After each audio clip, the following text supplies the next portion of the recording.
Hey guys, and welcome back to a brand new video. And for today's video, I'm going to be giving you a step-by-step guide on what to do during your first bond to secure your second bong. The method we'll be doing is Barrows. Barrows is a great early game demi-boss moneymaker because most of the Barrows pieces are worth over 500k, and Barrows is pretty easy to do and you can do it at a low level. I've done a very similar video to this previously, and it was also a step-by-step guide during your first bond, but the money making methods in that was Blast Furnace, a skilling route you can go down, and then the other one was Slayer, which is another combat route you can go down. Go and have a look, it'll give you a lot more ideas on how to make money during your first bond. I've based each day on playing for about 2 to 4 hours. I've done it like this just for people that don't have a lot of time to play, so they can do this guide with only having like 2 to 4 hours to play each day. I've also based all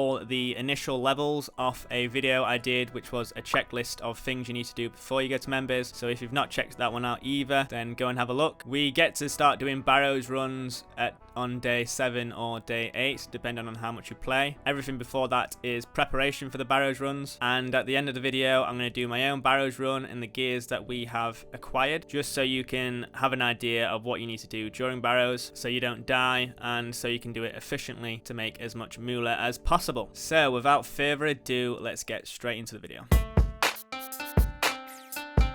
Day 1. You'll probably recognize the things to do in this day because it is the same as my previous video, because I think these are the best things to do on your first day during members. So the first thing we want to do is get a house in Rimington. You can buy a house from this geezer in Falador for 1k, and then I'd recommend going to World 330 and using someone else's house for all the teleports. The main things you want to use in someone's house is the jewelry box, which gives you all the jewelry teleports around the game, the portal nexus, which will give you other teleports around the game. There is the rejuvenation pool, which brings everything back up to full, all your health, your run, your stats, everything. And there is also a gilded outer, which you can train prayer on, which is very quick and probably the most efficient way to train your prayer. After we've got a house, we're going to do some quests to get some early combat experience. So the first quest you want to do is Witch's House. This will give you some HP XP. The next quest you want to do is Tree Gnome Village. Then after that, we're going to do Fight Arena. These will both give you some early game combat experience. And then you want to get 10 fletching. You can do this by just using a knife on logs to create arrow shafts. It shouldn't take too long. And after we've got 10 fletching, we're going to do Tourist Trap. And with Tourist Trap, the reward you get some experience lamps. Make sure you use them on agility to get some early game agility experience. After that, we're going to do Grand Tree and Waterfall quest. Both of those are the last quests for today, and they will give you some early game combat experience as well. So for the Barrows runs, there's 2 ways you can do it. For most of the Barrows brothers, you want to use magic, so we're going to aim towards getting an Iban staff. And then for one of the Barrows brothers, which is called Aram, which uses magic, you either want to use melee or ranged on that guy. So you can decide now if you want to melee or range them. For melee, we'll be using a Dragon Dagger special attack to attack most of its health, and then you'll be using like a Dragon Sword or a Dragon Longsword to finish him off. If you're using the range method, we'll probably be using a Rune Crossbow, which is another good way to kill Arams, but it's a little bit slower than using the Dragon Dagger because you haven't got your special attack. But obviously, it's up to you which method you use. After you've finished all these quests for day 1, you can either train your combat stats in whichever field you want, so in melee or range. I'd also recommend trying to get your magic level up. The higher the better. You need at least 50 magic to do this method, so I'd recommend either splashing or teleporting or high alchemy to level up your magic. But obviously this is your time, so you can do what you want in it. You can stop playing or you can carry on playing. You can explore the game. You can do whatever you want. This is what your stats should look like at the end of day 1. Like I said in the intro, I've based all these stats on the previous video of what you should do, what levels you should get, what quests you should do before you go into members.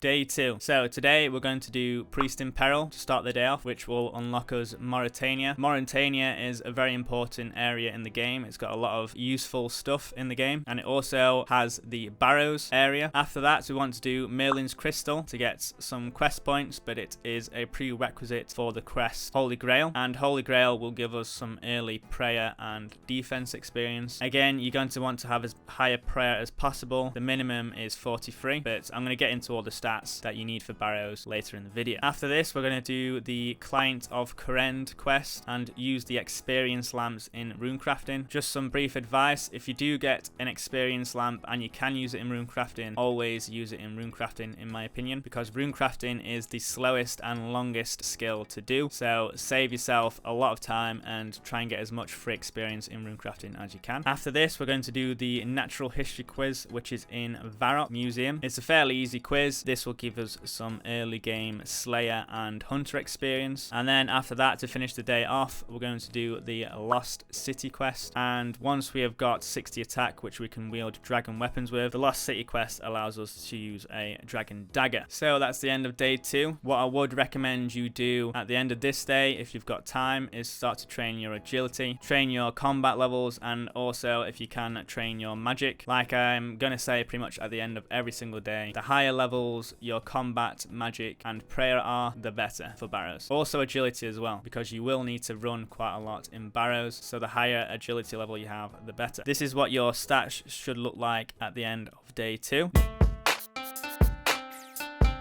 Day 3. So to start this day off, we're going to start with Dwarven Cannon quest. This quest will give you a dwarf cannon for free. Now, if you're planning on using range, then the dwarf cannon is a very useful item to train your range quickly. But if you're not intending to train your range for Barrows, then you can always sell the cannon. It's worth about 750k, and then buy it back later in the game when you've got more money. After that, we're going to do the Druidic Ritual to start getting some herblore levels. And then after that, we're going to do the Plague City to unlock the Ardoin teleport, which is very important. And then after this, we're going to do Nature Spirit. This is the quest that unlocks the Barrows area. So after this, you could theoretically do Barrows if you're feeling confident, but I'd wait for a couple more days until we are fully prepared. After this, we need to get 18 Slayer. Now, the best Slayer master to use at our current level will be Vanica. You can find Vanica under Edgeville, so just go into Edgeville Dungeon and walk north and then east, and you shall see him. Getting 18 Slayer shouldn't take too long. It should probably take you about 1 to 3 tasks, depending on which task you get, but it should be less than an hour's work. After we've got 18 Slayer, we're going to do Animal Magnetism. This quest is very important because it unlocks you the Ava's device or Ava's accumulator, depending on what level range you have. And what this device does is it picks up all the arrows for you. So there's no more going around picking up your arrows after every kill. That device does it for you, which is a godsend. This is what your stats should look like at the end of day 3.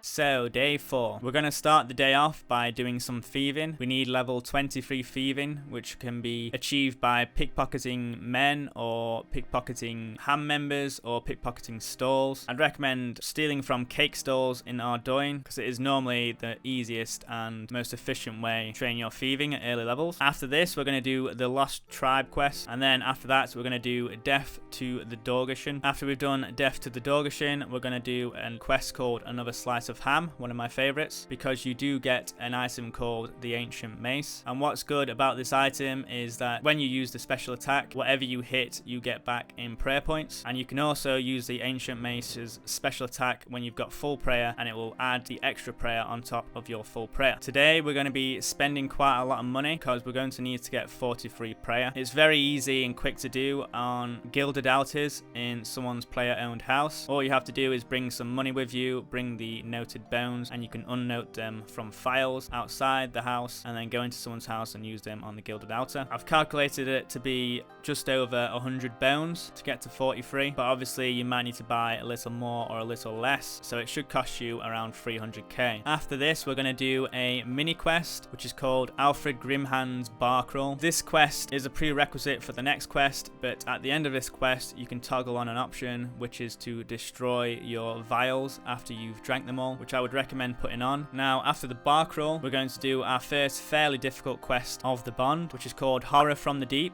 This quest is very important though because it unlocks us the God Books, which is an offhand slot. At the end of the quest, I'd recommend getting the Zamarok God Book because it boosts stats a little bit in melee, range, and magic. When you get the God Book, it will be a damaged God Book because it has no pages in it. When it's damaged, it only gives you a prayer bonus of +5, which is still good, but if you add the pages into it, the Zamorak God pages 1, 2, 3, and 4, then it will give you the full benefits of the book, which is the prayer bonus and then bonus in melee, range, and magic. Just a word of warning though, all the pages will cost you about a mil, and once you've used the pages on the God book, you can't get the money back, so only do it if you've got enough money. But if not, the damaged God book is still good enough for the prayer bonus. That's it for day 4. If you've not done already, I would start training either your melee or your range. If you're struggling for places to train your melee and range, what I would recommend is using the sand crabs on the south part of Korend Island, which is the island we were introduced to when we did the Client of Korend quest. These sand crabs hardly ever hit you, and they've got a lot of hit points, so you can AFK there for quite long periods of time. And if you want to train your range efficiently and cheaply, then I'd recommend using mithril darts, because they're only about 6 to 10 GP each, and about 4,000 mithril darts will probably get you to like level 70 range, so you won't be spending much at all. Also, if you haven't got 50 magic yet, then I would highly recommend getting that whatever way you can. The higher magic level you have, the better. So if you've not done already, this is what I would start doing on day 4. At the end of day 4, your stats should look something like this. These stats are without any combat training, but I would highly recommend start doing it now if you've got the time.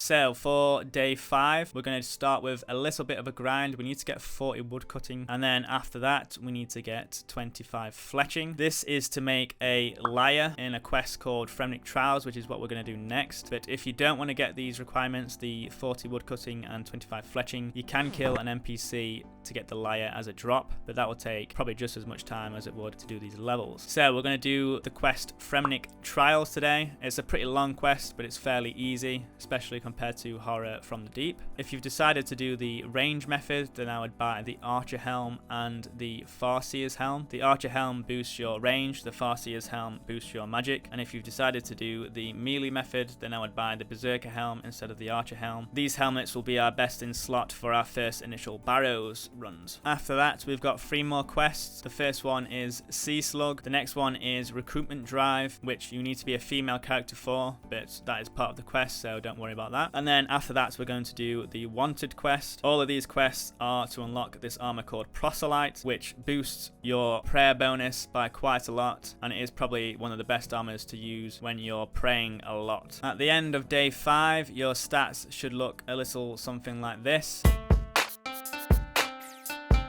Day 6, we're going to start day 6 with construction. You need to get level 5 construction, so to do this you can just make chairs in a living room in your house. If you don't know how to do it, then I would look up a guide. After this, we're going to do the Eyes of Gluffrey. This will get us some early game runecrafting XP, which is always nice, and make sure you get the crystal saw at the end of the quest. After that, we're going to do a mini quest called Enter the Abyss. This is basically just a tutorial on how to get into the abyss for runecrafting, and then after that we need to get 30 runecrafting. Now if you've already got 13 runecrafting, then lucky you. If not, what I would do is do fire runes at the jewel arena. So buy a bunch of pure essence and buy a bunch of rings of jeweling, and what you're going to do is use the ring of jeweling to teleport to the jewel arena, go to the fire altar, make some fire runes, and then teleport to Castle Wars with the same jewel ring, and just repeat the process until you are 30 runecrafting. During this process, you'll probably see what I mean by runecrafting being the slowest and probably the most boring skill ever. We're getting 30 runecrafting because it is the final level we need to get for the quest Slug's Menace. Once we've completed this quest, we can now buy the proselyte armor. What I would buy is the proselyte body and the proselyte legs. You can buy the helmet as well, but you will probably never use it because your helmet slot is always used by something else usually. At the end of day 6, your stats should look something like this. So for day 7, we've got our helmet slot, we've got our armor slot, we've got our cape slot, which is the other's device, and we've got our offhand slot, which is the God book. The item we need next is a staff that will do some decent damage against the Barrows brothers. All the Barrows brothers have negative magic bonus except Arim's, so having the best magic staff you can use is highly recommended. So to start day 7 off, we're going to do Biohazard, which is a prerequisite quest for the next quest, Underground Pass. Now it's highly recommended recommended that you have at least 40 agility for this, and if you can, have 50 thieving, but if not, that's not too much bother. This is another long and annoying quest, but once we finish it, we unlock the item Iban's Staff. Iban's Staff has a spell called Iban's Blast, which is what we will be using to kill 5 out of the 6 Barrows brothers, so it's very important. I would highly recommend paying the Dark Mage 200k after you finish the quest to get a boost of 2,500 charges in the staff. If you don't do this, the staff only has 125 charges in it, so it'll only probably be good for 1 or 2 Barrows runs. After that, you can recharge it at the well at the end of Underground Pass, or if you don't want to do that, you can go back to the Dark Mage and pay him 250k to fully recharge the staff. However, I don't think we'll be using all those charges by the end of the first bond. After that, we're going to do a quest called Death Plateau, and this is to unlock climbing boots. Climbing boots will be our best in slots for the Barrows runs. So at the end of day 7, your stats should look something like this, and we are fully prepared to do a Barrows run. So on the screen, I'm going to put your magic gear. The 5 brothers you'll be using magic on, the Iban Blast, will be Darox, Guffins, Carol, Verak, and Torag. And then the final brother, which is in the middle, is called Arams. That's the brother we'll be using either melee or range on, whatever you've decided. I'm also going to put up the range gear that we will be using to kill Arams, and then also I'll put up the melee gear we'll be using to kill Arams. I put some stats on the screen now to show you what the minimum levels I would have to even attempt a Barrows run. So if you've not got these levels, then I would get these levels by the end of day 7 and then start your Barrows runs tomorrow or the day after. I'll also put on screen the levels I would suggest you get if you're not that confident about doing the runs, which are my preferred levels to have. But if you don't have these, it doesn't mean you're not going to kill the brothers. It just means it's going to be slightly difficult the first couple of times you try to do it. Okay, so for our Barrows run, this is the mage gear that we should have.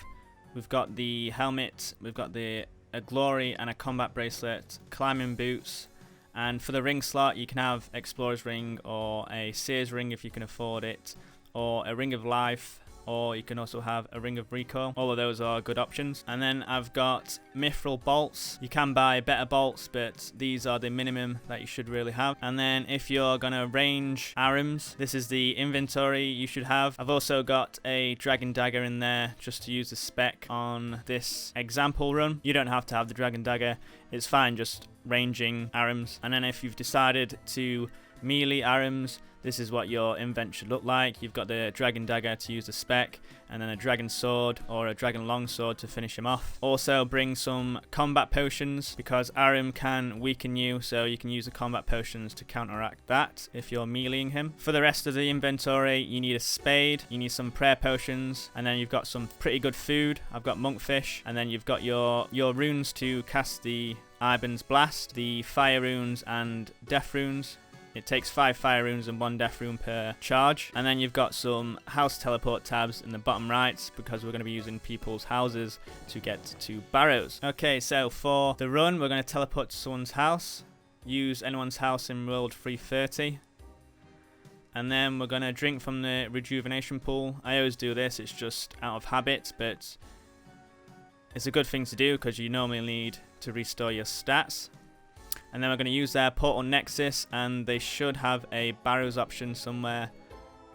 And we're going to use this teleport to get to Barrows every time. If you've forgotten your spade, you can always pick up a spade from here. It's no big deal. And then we're going to go to Darox first.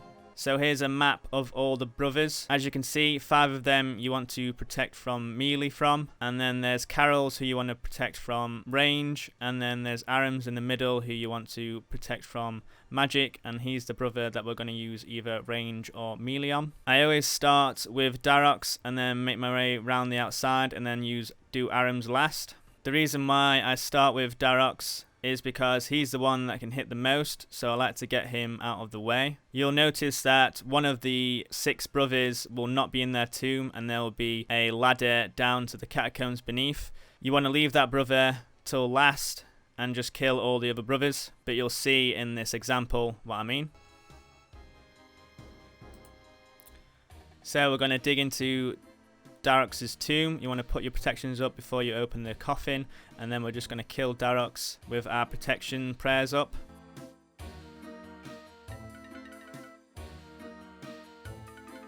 As soon as we've killed Darrox, you want to leave the tomb as quick as possible, and then move on to the next brother, which is Guffins. As you can see, Guffins is the brother that will be in the catacombs beneath, so I'm just going to leave him and move on to Carol. For Carol, it's using magic again, but we want to protect from range. Carol's normally the longer brother to kill with magic, but you should kill him no problem.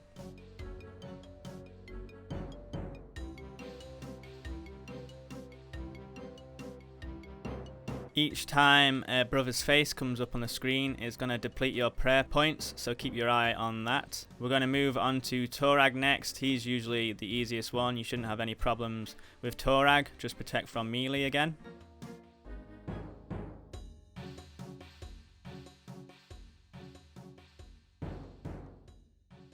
At this point, your prayer points should be getting pretty low, so if you feel you need to, just use a prayer potion dose. Next, we've got Varrox. You can protect from melee from him, but he can also hit through your protection prayers.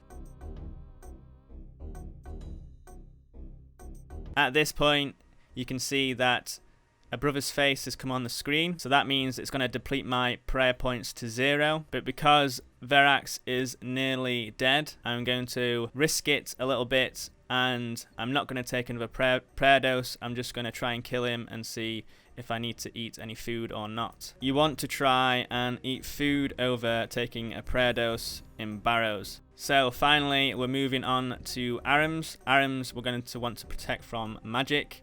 And this is where you're going to either want to switch to your range gear or your melee gear.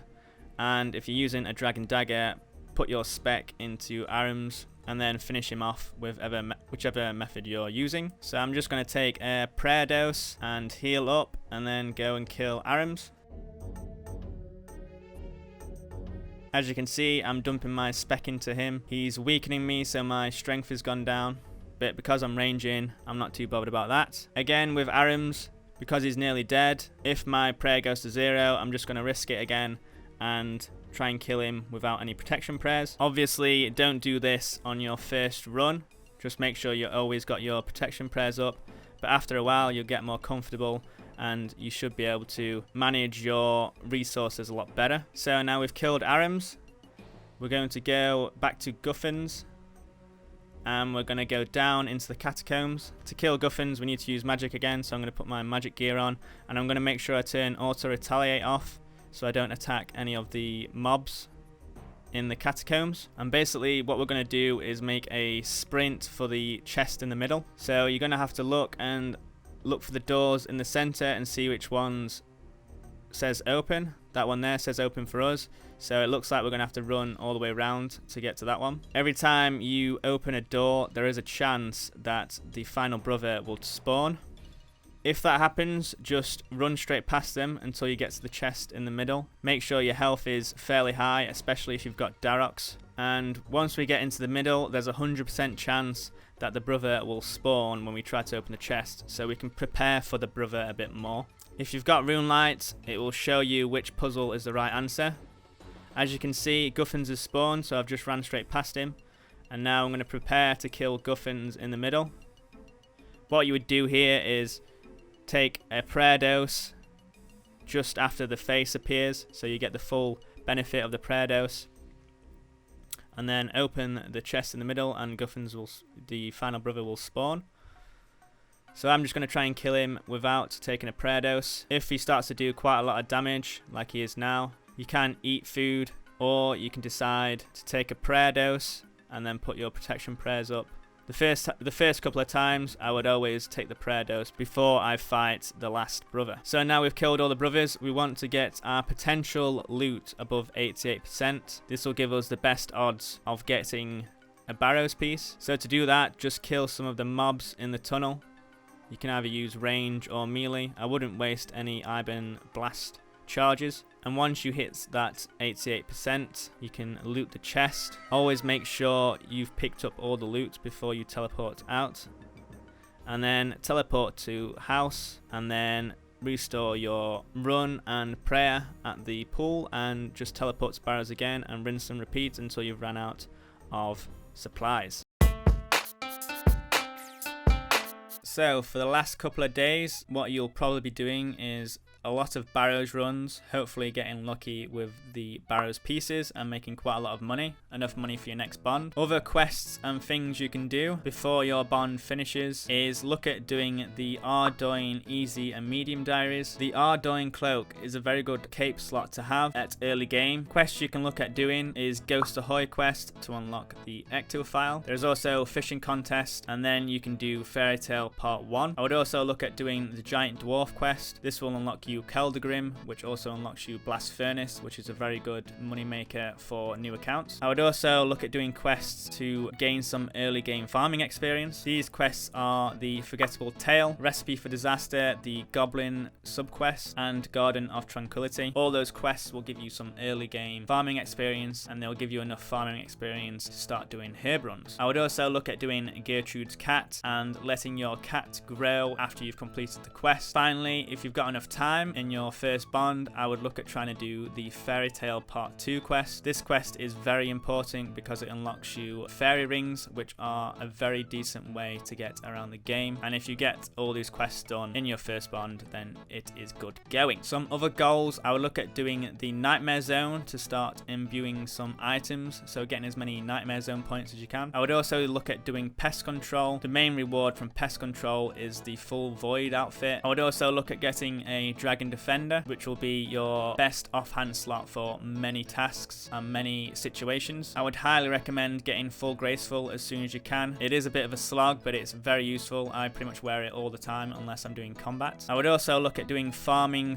/ herb runs. I make quite a lot of money off farming herb runs, but it does take quite a lot of prep to get into. There is also Fossil Island, which will unlock you Birdhouse runs. You can make a lot of money from Birdhouse runs as well, so it's a good idea to start looking into those. There's also an item called a Holy Wrench. That's a good item to work towards. And there is also a Kingdom of Miscellanea, which you can use to passively make money. In brief, the kingdom basically has workers that you pay and they will give you resources back. And then finally, I would work towards completing the Recipe for Disaster quest. That will unlock you Barrows gloves, which is your best in slot for a long time. And then I would also look at unlocking the Slayer helmet, which will be your best helmet slot for every Slayer task that you do. A few final tips: the seeds and herbs I would pick up whilst you're playing are Irits, Qualms, Cadentines, Aventos, Toadflax, Ranars, Snapdragons, and Torstals. The rest of the seeds and herbs, in my opinion, are not worth picking up. And if you're struggling how to level or what quests to do, a good idea to do that is to look at all the diary requirements and complete all the diary requirements, which is a very good way to progress your account and to unlock a lot of things along the way. So that's it from me. Hopefully you are